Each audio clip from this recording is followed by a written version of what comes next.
Bonjour, vous écoutez Dans quelle étagère, le podcast du vivant qui met en valeur les acteurs d'un monde en transition. Je suis Isabelle Vauconsant, journaliste, et je vous propose une information alternative qui prend son temps, cohérente, fondée et rigoureuse, engagée et ouverte sur des solutions concrètes. Je tends mon micro pour vous parce que ça craint pour la planète. On y va ? Ils sont jeunes, instruits, lucides sur ce que leur réserve un monde à bout de souffle. Ils sont inquiets du déni ou de la désinvolture d'une partie non négligeable de la société. Ils prennent le risque de bifurquer, de basculer, de changer de vie, d'ouvrir de nouvelles voies pour un monde en transition. Mon nom est Céline Thompson, j'ai 28 ans. J'ai toujours été parisienne, j'ai grandi à Paris, puis en banlieue parisienne. J'ai grandi avec un certain confort matériel, une certaine aisance.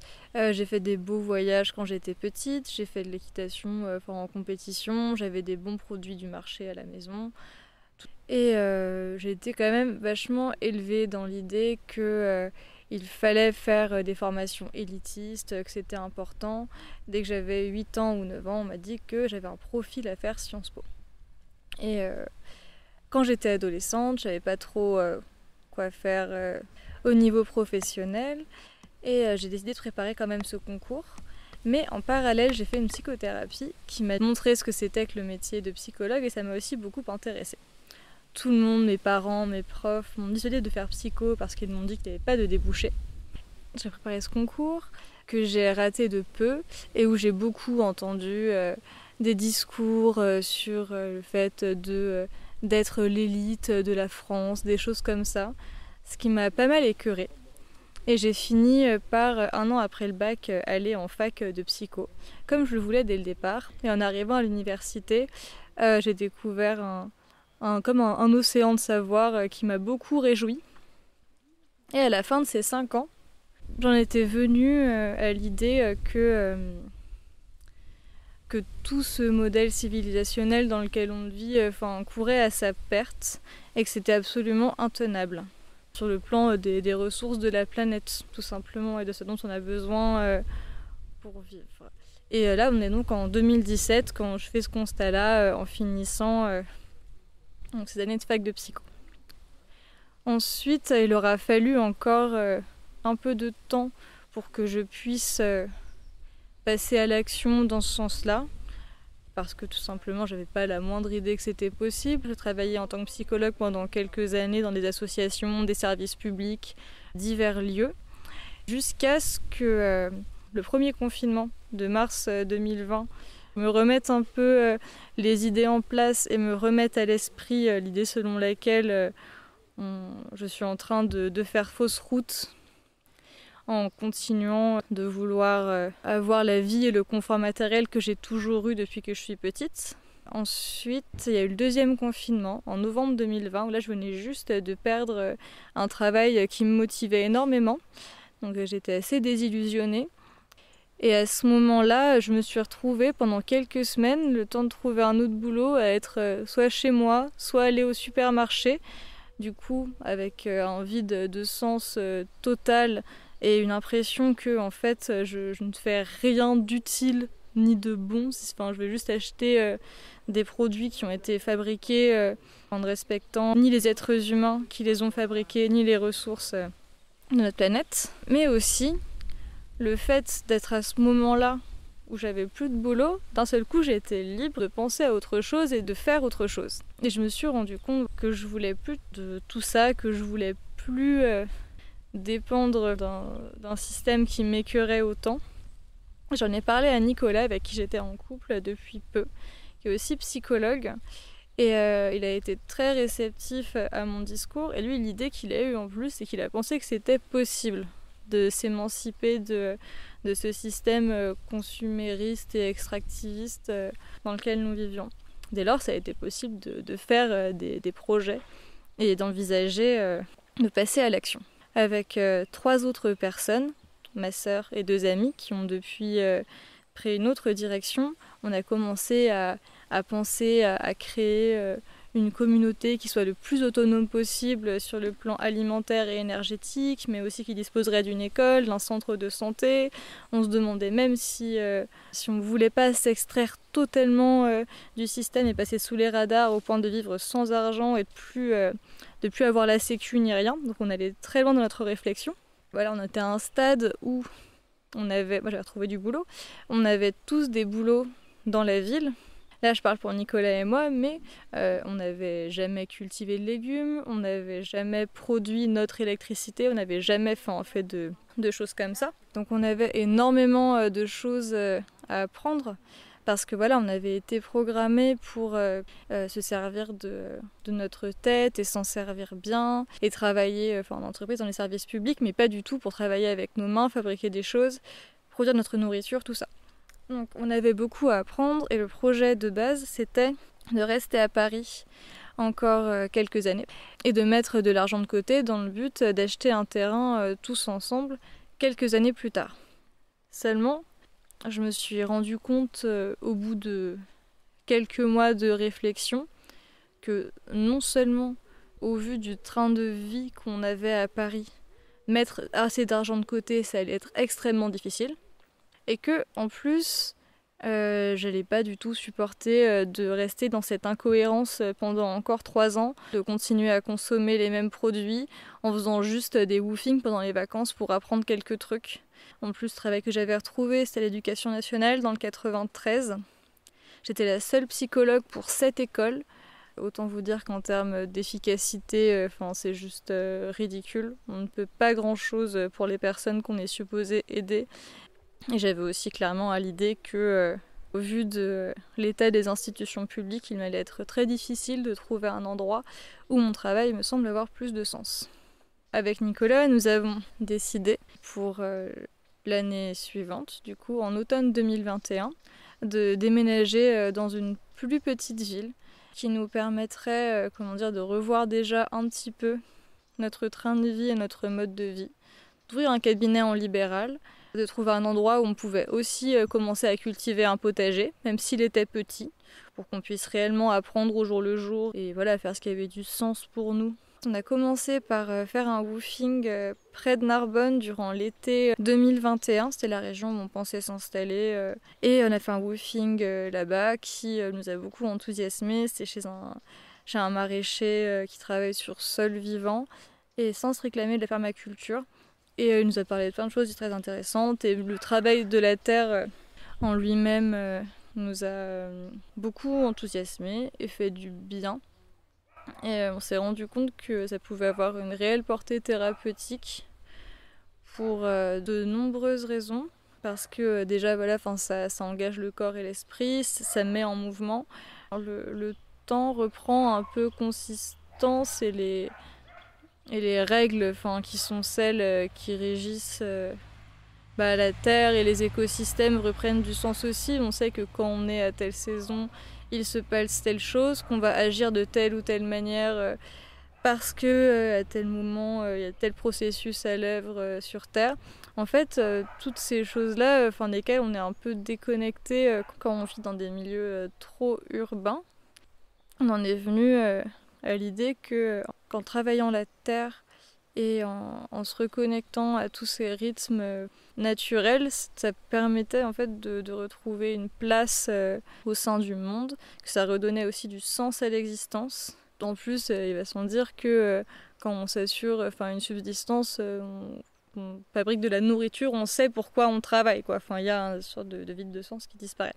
De là, on en est venu à l'idée qu'on pouvait tout à fait relier cet apprentissage qu'on était en train de faire, lié au maraîchage, à la production de nourriture, aux plantes, avec notre activité de psychologue. C'était possible de se soigner soi-même et de soigner son rapport au monde par ce biais-là. Dès lors, le but c'était non seulement de devenir autonome le plus possible sur le plan alimentaire et énergétique, mais aussi de prendre en compte la portée thérapeutique de tout ça. Après ça, on a déménagé à Narbonne quelques mois plus tard, à l'automne 2021. Au printemps suivant, on a installé un potager sur notre terrasse, découpé du bois de palette pour faire des jardinières. Au passage, moi j'ai appris à me servir d'outils, sachant que je m'étais jamais vraiment servi de mes mains. Et ça m'a fait un bien fou de réapprendre à m'en servir. À la même période, j'ai appris à me servir d'une scie sauteuse, d'une visseuse, d'une perceuse, à faire de la pâtisserie, à faire de la couture. Et le fait de se réapproprier cet organe qu'est mes mains, ça m'a fait du bien, parce que le fait de se sentir impotent sur ce plan-là, en fait, c'est toute une puissance qu'on a en nous qui reste un peu endormie et qui fait que ça nous rend dépendants des industries qui fabriquent les choses dont on se sert tous les jours. Après avoir installé ce potager, au printemps, on a fait une formation chez un maraîcher.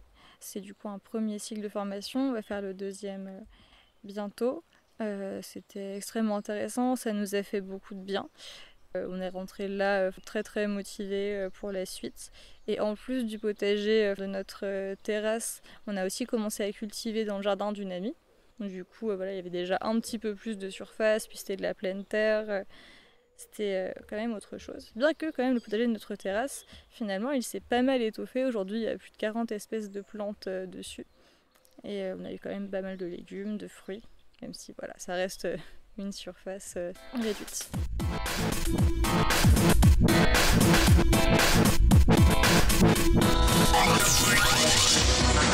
Évadage.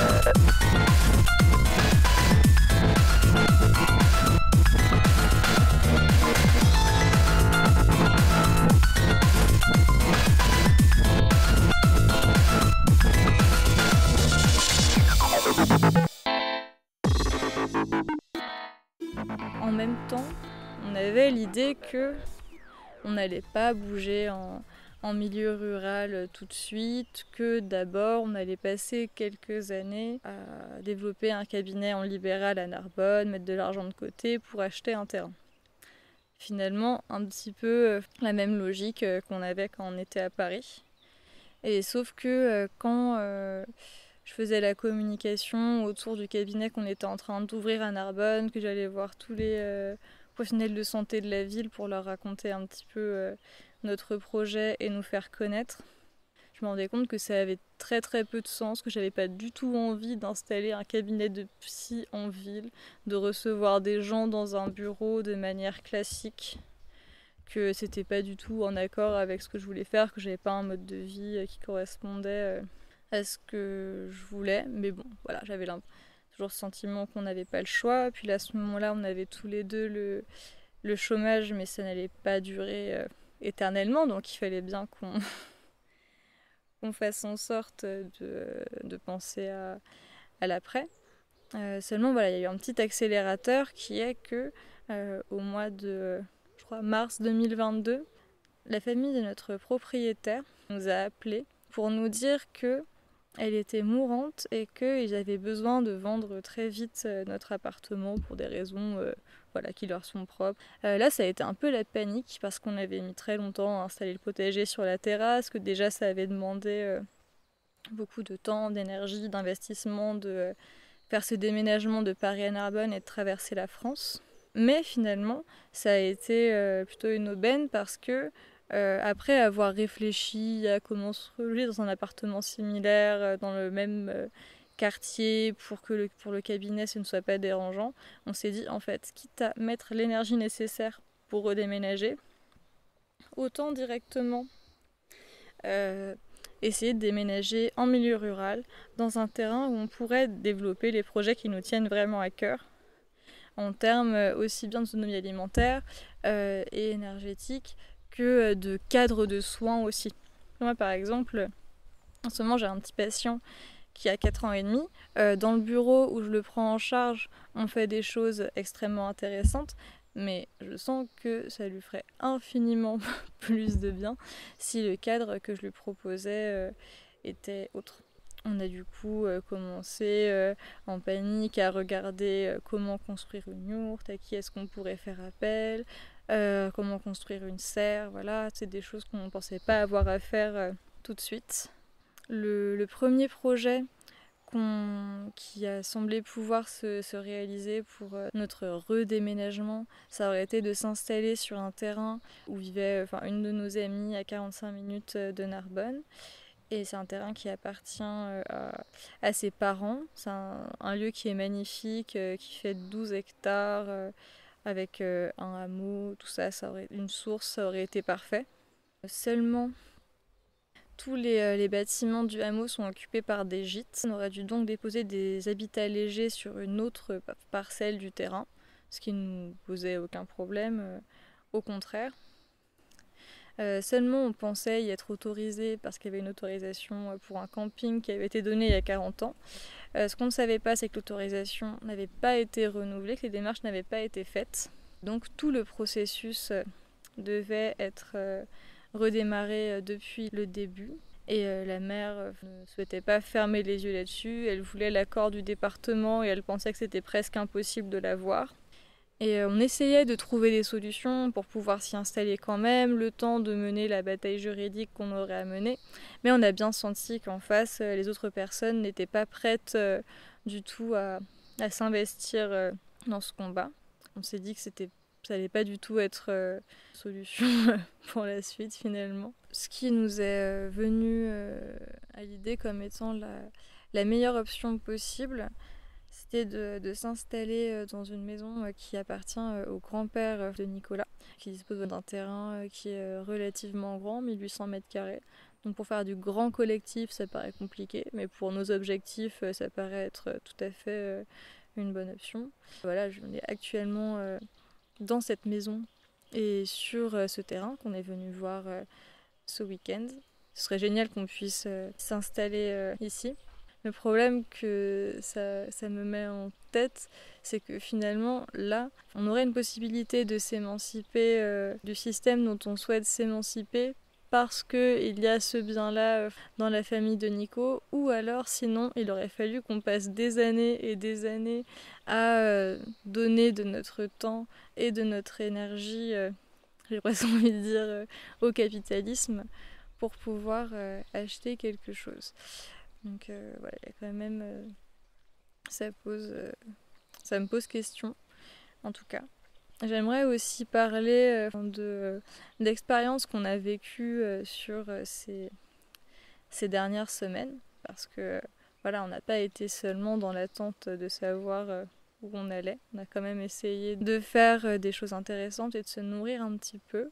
On est allé un week-end chez des amis dans le Limousin, qui sont propriétaires d'un terrain depuis le mois de janvier, où ils ont commencé à cultiver des légumes. Du coup, ils n'en achètent presque plus et où ils utilisent quasiment que l'eau de leur puits et l'électricité de leurs panneaux solaires. Ils sont dans la direction qu'on souhaite suivre. Et ils proposaient ce week-end-là un atelier, ce qu'on appelle du travail qui relie. Ça a été inventé par une dame qui s'appelle Johanna Macy.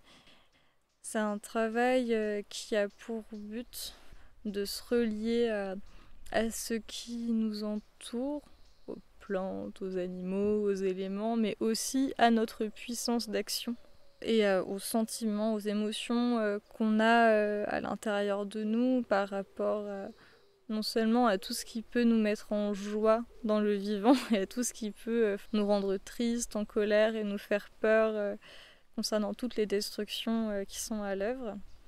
Et ça a été une expérience extrêmement riche et intéressante, mais aussi extrêmement effrayante parce que dans un week-end, on a parlé de toutes ces catastrophes qui se produisent déjà, mais qui nous touchent encore relativement peu parce que on est infiniment plus privilégié que les autres habitants de cette planète, presque tous les autres. On a vraiment passé un week-end à se concentrer sur tout ça, sur fond de la sécheresse sans précédent qui a lieu en France cet été. Plus le même week-end, au milieu du week-end, le puits, d'un seul coup, a arrêté de donner de l'eau. Ça vient... depuis, le puits a été débouché, il redonne de l'eau, mais ça a ajouté à l'angoisse du moment, au sentiment d'urgence, mais aussi d'impuissance, parce qu'on n'est pas prêt du tout à faire face à ce qui va nous arriver. La semaine d'après, on est allé chez des personnes qui vivent près de Pau, sur un terrain en pleine forêt. Alors eux, ils sont en train de retaper une vieille maison qui n'est encore pas du tout habitable. Donc ils sont dans des caravanes avec une cuve de récupération d'eau de pluie, sachant qu'il pleut très peu, ça ne suffit pas du tout. Des panneaux solaires, une cuisine extérieure. On a appris finalement beaucoup de choses auprès d'eux parce que finalement ils sont habitués à s'en sortir sans argent, à s'emprunter des choses les uns aux autres, à compter sur ces solidarités-là, à faire énormément de choses eux-mêmes, que ce soit en termes de bricolage, de culture. Donc c'était extrêmement impressionnant et vivifiant de voir ces gens-là, ce qu'ils étaient capables de faire.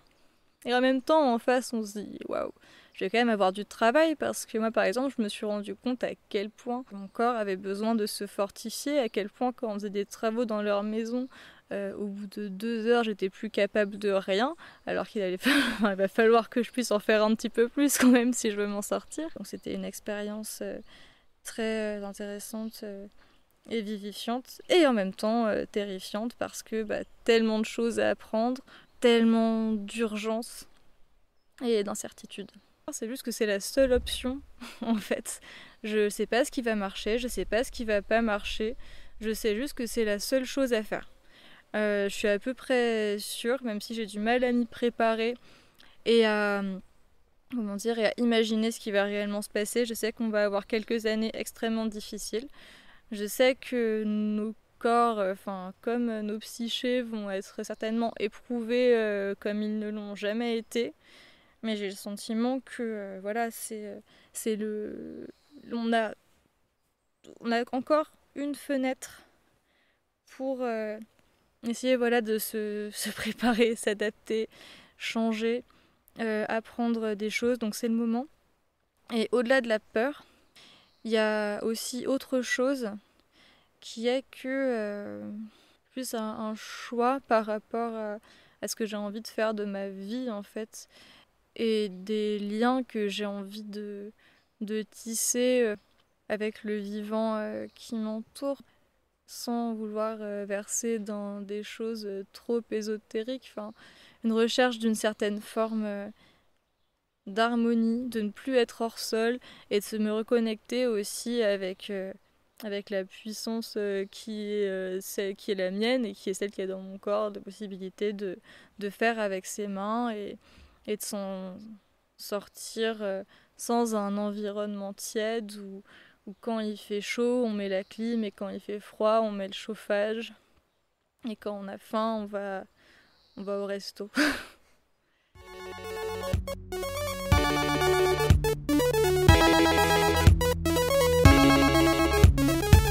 Vous venez d'écouter Dans quelle étagère, le podcast du vivant.